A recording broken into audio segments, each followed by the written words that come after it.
Good morning, friends. In the topic reproduction in lower and higher plants, last time we have seen about the pollination, agencies of pollination.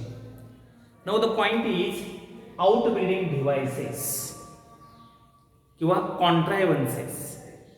What is meant by outbreeding devices?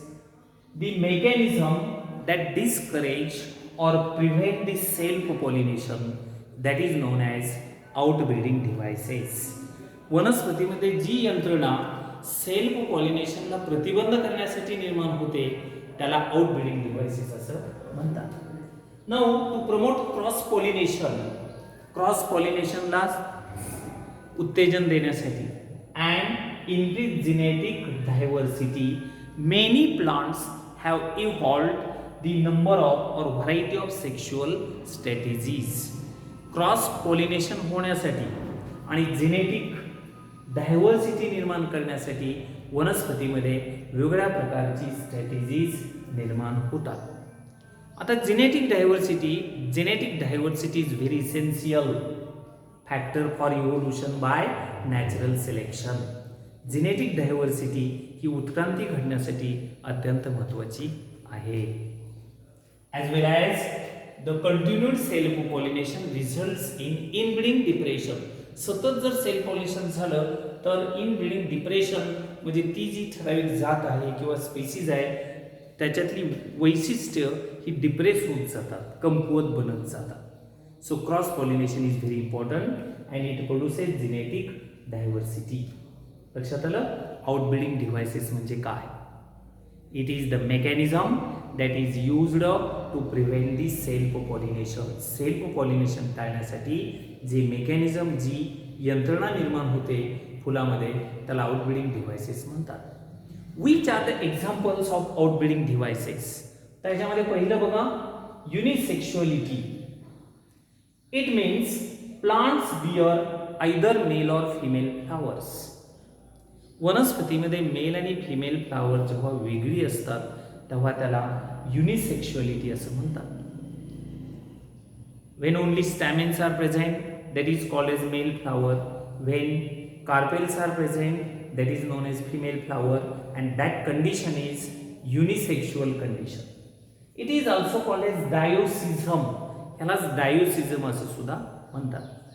So this unisexual condition it prevents the self pollination. Now here plants may be monoecious. आता दोन प्रकारच्या वनस्पती असतात. Monoecious for example maize. Monoecious म्हणजे काय? When male and female flowers are produced on the same plant. एकाच वनस्पतीवरती जेव्हा मेल आणि फिमेल फ्लावर्स तयार होतात त्याला मोनोसियस कंडिशन म्हणतात. For example maize. And dioecious when male and female flowers are present on the different plant. जेव्हा male plant वेगळी असते, फिमेल प्लांट वेगळी असते त्याला डायोसिस म्हणतात. फॉर एक्झाम्पल पपया और mulberry. So in monoecious plant there may be self pollination but dioecious condition it favours only the cross pollination. Okay, so this is unisexuality. Unisexuality हे पहिलं outbreeding device आहे की ज्याच्यामुळं self pollination टाळलं जातं आणि cross pollination व्हायला मदत होते. Second, dichogamy. So in the flower when anther and stigmas mature at different times it is known as dichogamy. डायकोगॅमीचा अर्थ काय? When anthers and stigma mature at two different times. Anther आणि stigma जेव्हा वेगळ्या वेळी मॅच्युअर होतात त्याला dichogamy असं म्हणतात. It is of two types, protandry and protogyny. आता प्रोटॅन्ड्री म्हणजे काय पहा. So when androecium matures earlier than the gynoecium. जेव्हा फुलामध्ये अँड्रोसियम अगोदर मॅच्युअर होतो त्यावेळेला गायनोसियम मॅच्युअर झालेला नसतो, त्या कंडिशनला प्रोटॅन्ड्री असं म्हणतात. Example, disc florets of sunflower. सूर्यफुलामध्ये दोन प्रकारची फ्लोरेट्स असतात. रे फ्लोरेट्स कडेला पिवळ्या रंगाची आणि सेंटरला डिस्क फ्लोरेट्स. ही डिस्क फ्लोरेट जे आहेत त्याच्यामध्ये अँड्रोसियम पहिल्यांदा मॅच्युअर होतो. So it is known as protandry. प्रोटॅनरीचा शब्द कसा तयार झालाय? प्रो म्हणजे अर्लियर, बिफोर, एनडी म्हणजे एन्ड्रोसियम. एन्ड्रोसियम मॅच्युअर्स अर्लियर. सेकंड प्रोटोगायनी, आता त्याच्या विरुद्ध आहे. प्रोटोगायनी मध्ये बघा, when gynosium matures earlier than the endocyum it is known as प्रोटोगायनी. जेव्हा गायनोसियम अगोदर मॅच्युअर होतो तेव्हा त्याला प्रोटोगायनी असं म्हणतात. Example gloriosa. So this is about dichogamy. Now see here third mechanism, prepotency. It is one of the example of outbreeding device. Here pollen grains of other flower germinate rapidly over the stigma than the pollens of the same flower, that is known as prepotency. Pollens of other flower germinate rapidly over the stigma. म्हणजे एखाद्या वनस्पतीवरती स्टिग्मात दुसरीकडचा pollen grain येऊन जर पडला तो लवकर germinate होतो त्याच्या स्वतःच्या पोलन ग्रेनपेक्षा. त्याला प्री पोटेन्सी असं म्हणतात. The example is Apple. सफरचंद आपल्याला माहिती आहे. So it favours the cross pollination. त्यानंतर चौथा आहे हेट्रोस्टायली. हेट्रोस्टायली इन प्लांट लाईक प्रिम्युला और primrose.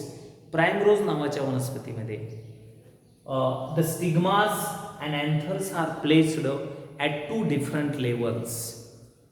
Stigmas and anthers are placed at two different levels. So this prevents self-pollination, that is known as heterostyly. Primrose मध्ये किंवा प्रिम्युला मध्ये काय असतं? स्टाईल आणि अँथर्स किंवा स्टिग्माज आणि अँथर्स हे वेगवेगळ्या पोझिशनला असतात आणि एकाच वनस्पतीमध्ये वेगवेगळ्या प्रकारची फुलं असतात. काहींच्यामध्ये स्टाईल लॉंग असते, काहींच्यामध्ये शॉर्ट असते, म्हणून त्याला हेट्रोस्टायली असं म्हटलंय. आता इथं उदाहरण बघा.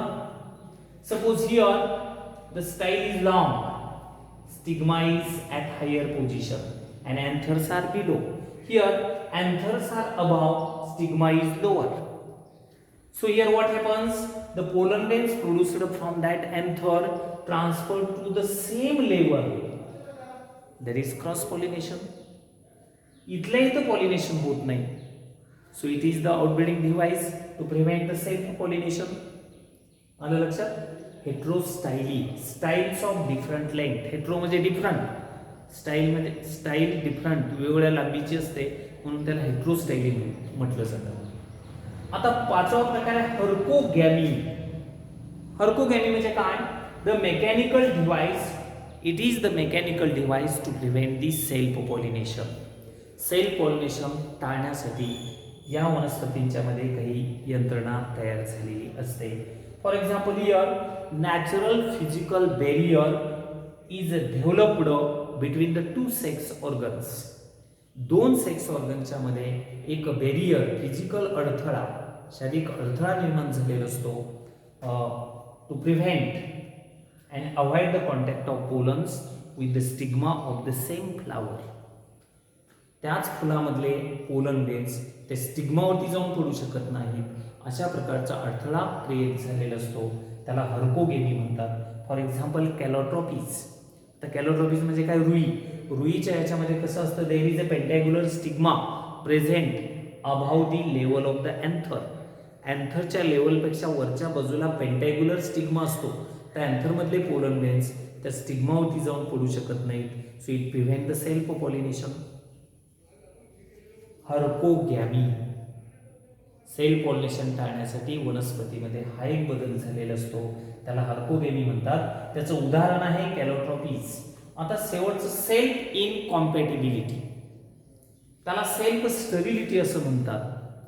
दिस is a genetic mechanism in which germination of pollen grain on the stigma of the same flower is inhibited.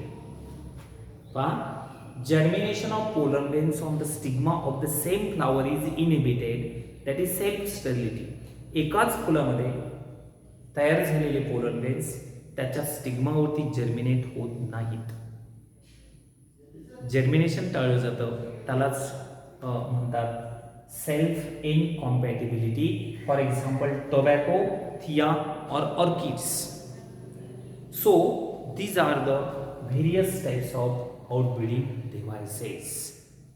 Question may be asked for 2 marks, 1 mark, etc. वेगळ्या प्रकारचे प्रश्न असतात. MCQ एखादा किंवा give the answer in 1 sentence.